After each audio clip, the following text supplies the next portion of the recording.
നാളെ രാവിലെ മരിച്ചു പോയാലും ഞാൻ ഹാപ്പിയാ. എനിക്ക് കോടികളൊന്നും വേണ്ട, ഞാൻ ഹാപ്പിയാ. അപ്പൊ ചേച്ചിയുടെ ഇത്തരത്തിലുള്ള ഒരു പെരുമാറ്റങ്ങളോ ഇതിപ്പോ ചേച്ചി പറഞ്ഞു മറ്റുള്ളവർ തെറ്റിദ്ധരിക്കപ്പെട്ടിട്ടുണ്ടെന്ന്. ഭയങ്കരമായിട്ട്. അപ്പൊ പലപ്പോഴും ചേച്ചിക്ക് ഓഫേഴ്സ് ആയിക്കോട്ടെ, പല പല ചാൻസുകൾ ആയിക്കോട്ടെ ഒക്കെ പോയിട്ടുണ്ടാവില്ലേ?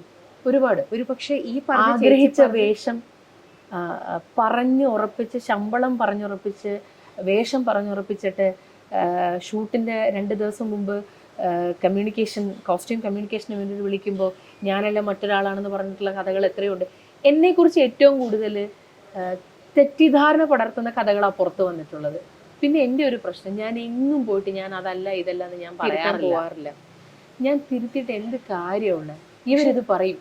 പക്ഷെ ചേച്ചിയുടെ തന്നെ ചാൻസുകൾ നഷ്ടപ്പെടുക അങ്ങനെ എന്നൊക്കെ പറയുമ്പോൾ പോലും ചേച്ചിക്ക് ഒരുപാട് സങ്കടം ഉണ്ടായിട്ടുണ്ടെന്നേ. ഞാൻ ആദ്യ സമയത്തൊക്കെ ഞാൻ സാർ അങ്ങനെയല്ല ഇങ്ങനെ, പിന്നെ എനിക്ക് തന്നെ മനസ്സിലായി ഞാൻ ഇത് പറയുന്നത് പോലും അവരെന്നെ തെറ്റിദ്ധരിക്കുന്നേ.